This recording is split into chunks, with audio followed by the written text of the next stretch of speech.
Options பண்ணால் புட்டை செல் பண்ணுவாங்க. Market மேலே ஏறும்போது அந்த ப்ரீமியம் வந்து கம்மியாகிட்டே வரும். இல்லை காலை பை பண்ணலாம். பேக் டெஸ்ட்லாம் பண்ணியிருப்பாங்க. ஆனால் மார்க்கெட்டுக்குள்ளே போகிறப்ப பார்த்தா அது ஃபெயிலியர் ஆகிடும். அது எதனால் அது மாதிரி ஆகுது? அது நம்மளோட ரிஸ்க் அப்பிடைட். முதல்ல நம்ம வீக்லி போகிறோமா, மந்த்லி போகிறோமா, இல்லை லாங் டேட்டட் போகிறோமா அப்படிங்கிறது. பட் எல்லாத்துக்குமே காமனாக ஒன்று நான் என்ன சொல்லுவேன்னா, ஸோ ஸ்ட்ராட்டஜியில் ரொம்ப முக்கியம் வந்து அந்த நஷ்டத்தடுப்பு, அதுக்கு ப்ராப்பர் ஹெட்ஜ். ஸோ அதுக்கு ஆப்போசிட்டாக போச்சுன்னா என்ன பண்ணுறது?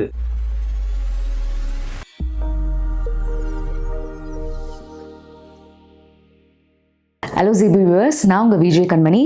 நேற்று ஒரு ஸ்ட்ராட்டஜி பயன்படுத்துகிறோம், இன்றைக்கி ஒரு ஸ்ட்ராட்டஜி பயன்படுத்துகிறோம். அதே மாதிரி ஒவ்வொரு மார்க்கெட்டுக்கும் ஒவ்வொரு ஸ்ட்ராட்டஜி பயன்படுத்துகிறோமா, இல்லை ஒரே ஸ்ட்ராட்டஜியை எப்படி நம்ம டிஃப்ரெண்ட் மார்க்கெட்டுக்கு ஏற்ற மாதிரி அடாப்ட் பண்ணுறதுன்றத இவ்வளோ விவரமான தகவல் எல்லாத்துக்குமே கொடுக்கறதுக்காக நம்ம கூட இணைஞ்சிருக்காரு ஃபுல் டைம் ட்ரேடர் சுப்ராம் அவர்கள்.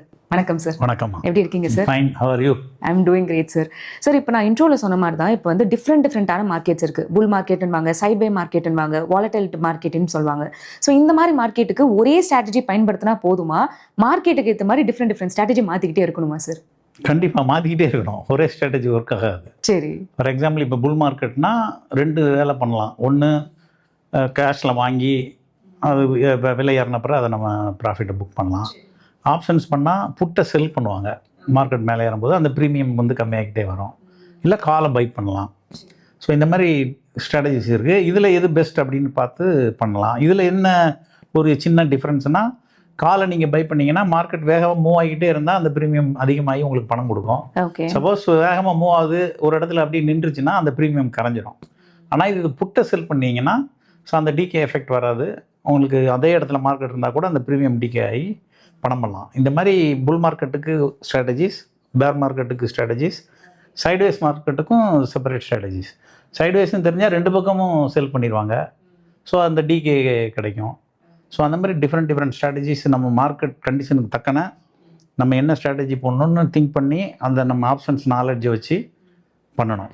இல்லை இது இன்வெஸ்டர் இல்லை ஒரு ஸ்விங் ட்ரேடிங் அப்படின்னா, ஸ்டாக் வந்து ஒரு இடத்துல வாங்குறது, ஒரு ஸ்விங் நெக்ஸ்ட் ஸ்விங் போகும்போது அங்கேருந்து திருப்பி ரிட்டர்ன் வரும்போது அங்கே புக் பண்ணிக்கிறது. ஓகே. ஸோ அந்த மாதிரி கேஷில் பண்ணுறவங்க அப்படி பண்ணலாம். ஸோ அந்த மாதிரி டிஃப்ரெண்ட் ஸ்ட்ராட்டஜிஸ் வந்து கேஷுக்கு ஒரு மாதிரி, ஆப்ஷன் செல்லிங்க்கு ஒரு மாதிரி, ஆப்ஷன் பையிங்க்கு ஒரு மாதிரி. ஸோ இது எல்லாமே அந்த ஆப்ஷன் க்ரீக்ஸ் தெரிஞ்சு ஆப்ஷன்ஸில் அதை பண்ணணும். Okay sir. ஸோ ஸ்ட்ராட்டஜினாலே எக்கச்சக்க ஸ்ட்ராட்டஜி இருக்குது. இப்போ யூடியூப்லேயுமே நிறைய பேர் ஸ்ட்ராட்டஜி சொல்லிட்டு இருக்காங்க. ஆனால் இந்த எல்லா ஸ்ட்ராட்டஜியும் நம்மளுக்கு எப்படி செட் ஆகுன்றதை எப்படி ஐடென்டிஃபை பண்ணுறது? அது நம்மளோட ரிஸ்க் அப்பிடைட். முதல்ல நம்ம வீக்லி போகிறோமா, மந்த்லி போகிறோமா, இல்லை லாங் டேட்டட் போகிறோமா அப்படிங்கிறது. பட் எல்லாத்துக்குமே காமனாக ஒன்று நான் என்ன சொல்லுவேன்னா, ஸோ எந்த ஸ்ட்ராட்டஜி போட்டாலும் அந்த ரிஸ்க்கை வந்து நீங்கள் கவர் பண்ணுற மாதிரியான ஒரு ஸ்ட்ராட்டஜியாக இருந்தால் தான் அது சிறந்த ஸ்ட்ராட்டஜி. ஓகே. அது ஒர்க் பண்ணுது ஒர்க் பண்ணலங்கிறது வேறு. சப்போஸ் நீங்கள் நினச்சி ஒரு ஸ்ட்ராட்டஜி புல்னு நினச்சி ஒரு ஸ்ட்ராட்டஜி போடுறீங்க, அது ரிவர்ஸ் ஆனால் அது வந்து காப்பாற்றணும். அந்த லாஸை வந்து பெரும் லாஸ் ஆகாமல் ஒரு சின்ன லாஸோட வெளியில் வர்ற மாதிரி அந்த ஸ்ட்ராட்டஜி நீங்கள் அமைச்சிருக்கணும். ஸோ அது ரொம்ப முக்கியம். அது புல் ஸ்ட்ராட்டஜினாலும் சரி, பேர் ஸ்ட்ராட்டஜினாலும் சரி, இல்லை சைட்வேஸ் ஸ்ட்ராட்டஜினாலும் சரி. ஸோ ஏதாவது நீங்கள் நினச்சதுக்கு மாறாக நடக்கும்போது உங்களுடைய நஷ்டம் பெருமளவு தடுக்கப்படணும். ஒரு சின்ன நஷ்டத்தோடு வந்தால் பரவாயில்ல, அது பார்ட் ஆஃப் பிஸ்னஸ் அப்படிங்கிற மாதிரி நம்ம எடுத்துக்கலாம். சரிங்க சார். இப்போ ஸ்ட்ராட்டஜியை பயன்படுத்தி நம்ம ப்ராஃபிட் மேக் பண்ணோம், இதுதான். ஆனால் இப்போ மார்க்கெட்டே வந்து நம்மளுக்கு எப்படி மாறுதுன்றது சில டைம் தெரியாமல் இருக்கும்ல, அதை எப்படி சார் ஐடென்டிஃபை பண்ணுறது? அதான் இந்த மாதிரி நியூஸ் வரும்போது நம்மளால் எதிர்பார்க்காம சில பிரச்சனைகள்லாம் வரும். ஸோ அதுக்கு தான் வந்து அந்த நஷ்டத்தடுப்பு ஒரு நம்ம ஒரு ஹெட்ஜ் வாங்கி வச்சுருக்கணும், இல்லை ஒரு ஸ்டாப் லாஸ் இருக்கணும். பட் ஸ்டாப் லாஸுங்கிறது ஓவர் நைட்டில் பண்ண முடியாது. ஸோ அதனால தான் அதுக்கு ஹெட்ஜ் ஒன்று வாங்கி வச்சுருந்தா அது நஷ்டத்தை தடுக்கும். ஸோ அந்த நஷ்ட தடுப்பு வைக்காட்டா உங்களுக்கு பெரிய லாஸ் வந்துடும். உங்களுடைய டோட்டல் கேபிட்டலே கூட அதில் போகிறதுக்கு வாய்ப்பு இருக்குது. பெரிய சரிவு அப்படின்னா, ஸோ உங்கள் டோட்டல் அதை செல் பண்ணி வச்சுருந்தீங்கன்னா செல்லுக்கு வந்து அன்லிமிட்டெட் லாஸ். ஸோ அதை லிமிட் பண்ணி அந்த ஸ்ட்ராட்டஜி இருந்தால் நீங்கள் எதை போல நாளும் மார்க்கெட்டில் இருக்கலாம். மார்க்கெட் திரும்பும் போது நீங்கள் சம்பாதிக்கலாம். இல்லைன்னா அந்த வாய்ப்பு இல்லாமல் போயிடும். ஸோ ஸ்ட்ராட்டஜியில் ரொம்ப முக்கியம் வந்து அந்த நஷ்டத்தடுப்பு, அதுக்கு ப்ராப்பர் ஹெட்ஜ். ஸோ அதுக்கு ஆப்போசிட்டாக போச்சுன்னா என்ன பண்ணுறது, அதை தான் முதல்ல திங்க் பண்ணணும். எவ்வளோ ப்ராஃபிட் பண்ணுங்கிறது ரெண்டாவது. ஸோ எவ்வளோ நஷ்டத்தை வரைக்கும் நம்ம தாங்கலாம், நம்ம கேபிட்டல் எவ்வளோ இருக்குது, எவ்வளோ நஷ்டம் வரைக்கும் நான் போவேன் அப்படிங்கிற மாதிரி அந்த திட்டம், அந்த ஸ்ட்ராட்டஜி இருக்கணும். ஸோ இது ரொம்ப முக்கியம் ஸ்ட்ராட்டஜியில். Okay sir. சார், இப்போ ஸ்ட்ராட்டஜி பற்றி நம்ம இவ்வளோ பேசுகிறோம், அப்படிலாம் இருந்துமே பேக் டெஸ்ட்லாம் பண்ணியிருப்பாங்க. ஆனால் மார்க்கெட்டுக்குள்ளே போகிறப்ப பார்த்தா அது ஃபெயிலியர் ஆகிடும். அது எதனால் அது மாதிரி ஆகுது? அதான் எந்த ஸ்ட்ராட்டஜியுமே அதுக்கு கண்டினியூஸாக கன்சிஸ்டண்ட்டாக ஒரே ஸ்ட்ராட்டஜி நீங்கள் புல்ஸ் போட்டிங்கன்னா அந்த மார்க்கெட் கண்டிஷன் தங்கன்னா ஒரே மாதிரி ப்ராஃபிட் கொடுத்துட்டு இருக்காது. Okay okay okay. ஸோ நான் ஏற்கனவே நம்ம பேக் டெஸ்டிங்கில் சொன்ன மாதிரி கண்டினியூஸ் ஒரு 5 ட்ரேடு லாஸ் அப்படின்னு ஏற்கனவே வந்திருக்கும். அது 5 ட்ரேட் லாஸ் ஆகும். ஸோ நிறைய பேர் இது கண்டினியூஸாக லாஸ் ஆகுதுன்னு அந்த ஸ்ட்ராட்டஜி தூக்கி போட்டு இன்னொரு ஸ்ட்ராட்டஜிக்கு போயிடுவாங்க. அது முதல்ல ஆரம்பத்தில் ப்ராஃபிட் கொடுக்குற மாதிரி இருக்கும். அது ஒரு 5 தடவை தோக்கும்போது திருப்பி மாறிடுவாங்க. ஸோ இப்படி எதையுமே கன்சிஸ்டண்ட்டாக பண்ணாமல் ஸோ மாறிக்கிட்டே இருக்கிறதும் ஒரு வகை. எதிர்பாராமல் ஒரு அன்சர்டனிட்டி நடக்கும்போது ஸோ நம்ம அதுலேருந்து தப்பிக்கிற மாதிரி இருக்கிறது ரொம்ப முக்கியம். சார் இப்போ மார்க்கெட் சேஞ்ச் ஆகுது, நம்ம வந்து இப்போ ஓகே ஸ்ட்ராட்டஜிஸ் நம்ம அடாப்ட் பண்ணிக்கிறது வேற விஷயம். இப்போ ஃபர்ஸ்ட் மைண்ட் செட்டை எப்படி சார் அதுக்கு ஏற்ற மாதிரி தயார்படுத்துறது? மார்க்கெட் சைக்கிள் படி நம்ம புல் மார்க்கெட்டில் இருக்கோமா, பேர் மார்க்கெட்டில் இருக்கோமா, இல்லை டைம் கரெக்ஷனில் இருக்கோமா, ப்ரைஸ் கரெக்ஷனில் இருக்கோமா, எந்த இடத்துல நம்ம இருக்கோம் அப்படிங்கிறத முதல்ல புரிஞ்சுக்கணும். ஸோ அது புரிஞ்சாலே உங்களுக்கு என்ன ஸ்ட்ராட்டஜி நம்ம இப்போ அப்ளை பண்ணணும் அப்படிங்கிற ஒரு தெளிவு வந்துடும். ஸோ அந்த தெளிவோடு நீங்கள் போட்டுட்டு அதையும் மீறி ஏதாவது எதிர்பாராத நிகழ்வு வரும்போது அதை எப்படி நஷ்டத்தை தடுக்கலாம் அப்படிங்கிறதையும் அந்த ஸ்ட்ராட்டஜியில் ஒரு பிளானோட வச்சிங்கன்னா ஓகே நீங்கள் லாங் டேர்மில் வந்து ஒரு நல்ல கன்சிஸ்டன்ட் ப்ராஃபிட் அதில் ஸ்ட்ராட்டஜியில் பண்ணலாம். ஆக்டிவாக அதை பற்றியே நம்ம யோசிச்சுட்டு அதில் இருக்கணும். ரொம்ப ஆக்டிவாக இருக்கணும். கண்டிப்பாக ஒரு மார்க்கெட்டுனாலே ரொம்ப ஆக்டிவாக இருக்க வேண்டிய விஷயம். பர்டிகுலர்லி ட்ரேடிங் ஸ்ட்ராட்டஜி அப்படின்னா இன்னும் ஆக்டிவாக இருக்கணும் நம்ம. ஸோ ரொம்ப அது பர்டிகுலராக ஒரு வீக்லி போடும்போது ரொம்ப ஆக்டிவாக இருக்கணும். ஸோ இது ஒரு மந்த்லியோ ஒரு நீங்கள் இயர்லி குவார்ட்டர்லி அந்த மாதிரி கொஞ்சம் தூரமாக போயிட்டீங்கன்னா நீங்கள் லெஷராக டிசிஷன் கொஞ்சம் ஸ்லோவாக எடுத்தால் கூட ஒன்றும் பெரிய பாதிப்பு இருக்காது. சார் இப்போ நிறைய பேர் வந்து ட்ரேடர்ஸ் வந்து ஜேர்னலிங் பண்ணணும், அது எனக்கு ரொம்பவே பெனிஃபிட்டாக இருக்குது அப்படின்னு சொல்லுவாங்க. ஸோ உங்களோட பாயிண்ட் ஆஃப் வியூவில் இப்போ இந்த ஸ்ட்ராட்டஜிலாம் ஜேர்னல் பண்ணுறது வந்து ஒரு நல்ல ஒரு தீர்வாக இருக்கும். கண்டிப்பாக ஜேர்னலிங் தான் வந்து நம்ம என்ன தப்பு பண்ணுறோம், ஏன் இப்படி ஆச்சு அப்படின்னு தெரியும். ஏன்னா நம்ம ட்ரேடில் இருக்கும்போது நம்ம சிந்தனை அவ்வளோ கிளாரிட்டி இருக்காது. ஸோ அன்றைக்கி ஜேர்னலிங் பண்ணி மறு தடவை ஏன் இந்த என்னன்னைக்கெல்லாம் லாஸ் ஆச்சு, அன்றைக்கி எப்படி மார்க்கெட் பிஹேவ் ஆகிருக்கு, ஏன் இந்த இது லாஸ் ஆச்சு, நம்ம ஏன் சீக்கிரம் கட் பண்ணிட்டோமா, திருப்பி மறுநாளே மேலே வந்துருச்சு அப்படிங்கிறதெல்லாம் அந்த ஜேர்னலிங்கில் உங்களுக்கு ஒரு ஐடியா கொடுக்கும். ஸோ இப்படிலாம் நடந்திருக்கு அப்படின்னு.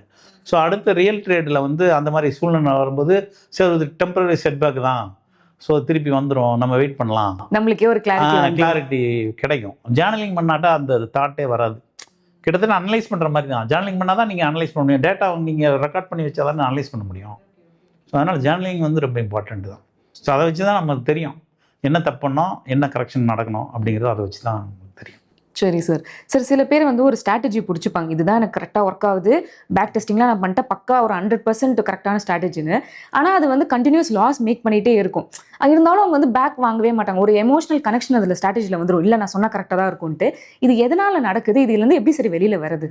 அதான் நிறைய பேருக்கு அந்த எமோஷ்னல் இன்னொன்று ஈகோன்னு கூட சொல்லலாம். கண்டிப்பாக நான் மார்க்கெட்டில் இவ்வளோ வருஷம் இருந்திருக்கேன், இப்போ கண்டிப்பாக நான் சொன்னபடி நடக்கும், எப்படினாலும் மேலே வந்துடும்னு. ஆனால் அது எதிர்பாராத விதமாக வேறு ஏதாவது ஒரு நிகழ்வுனால அது கீழே போய்கிட்டே இருக்கும். சில நேரம் அந்த மாதிரி நடக்கும். ஸோ ஆனால் அதான் அகைன் அவங்க ரொம்ப பக்கத்தில் ஒரு மாதத்தில் மேலே வந்துடும் நினச்சிருப்பாங்க. அது ஒரு மாதத்தில் மேலே வராது. அந்த ஒரு மாதத்தில் வராட்டா அதோட கான்ட்ராக்ட் முடிஞ்சது, ஸோ அதோட ஆயில் காலம் முடிஞ்சது, அந்த நஷ்டத்தை புக் பண்ணி தான் ஆகணும். ஸோ இது ஒரு 3 மாதம் கழித்து போட்டிருந்தாருன்னா அடுத்த மாதம் மேலே வந்து அவர் திருப்பி ப்ராஃபிட்டில் வந்திருக்கலாம். ஸோ இந்த மாதிரி நடக்கும் நிறைய.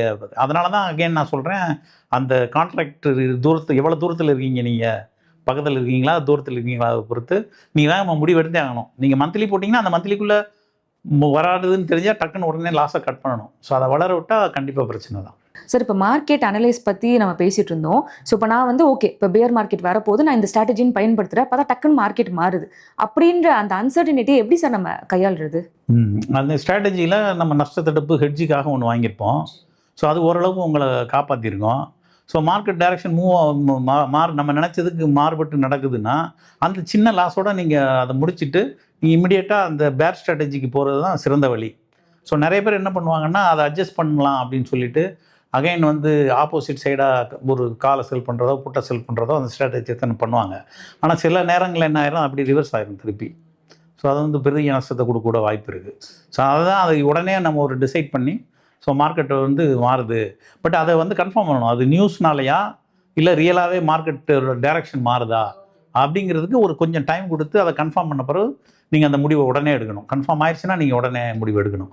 ஸோ இந்த டைரக்ஷன் மாறுது, ஸோ நான் வந்து இன்னும் புல்லாக தான் போடணும் ஸ்ட்ராட்டஜி, பேர் ஸ்ட்ராட்டஜி இதோட முடிச்சுக்கலாம் அப்படின்னு சொல்லி அந்த ஒரு முடிவு வந்து அதுக்கப்புறம் புல் ஸ்ட்ராட்டஜி போட ஆரம்பிக்க வேண்டியதுதான். Okay sir. ஸோ ஆக்டிவாக அதுலேயே நம்ம இருக்கணும், ஜேர்னலிங் கண்டிப்பா, பண்ணணும். கண்டிப்பா. அதே மாதிரி வந்து என்ன ஸ்ட்ராட்டஜியோ டக்கு நம்ம ஈகோ பார்க்காம ஓகே மார்க்கெட்டுக்கு எது தேவையோ அந்த மாதிரி ஏற்ற மாதிரி நம்ம மாற்றணும். கண்டிப்பா. Super sir. ஸோ நிறைய டேக்அவேஸ் இருந்துச்சு இந்த வீடியோலுமே. Thank you for this clear cut conversation. Thank you so much sir. Thank you.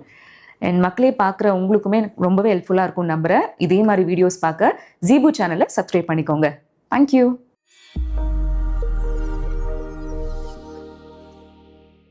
Investment in security markets are subject to market risk. Read all the related documents carefully before investing.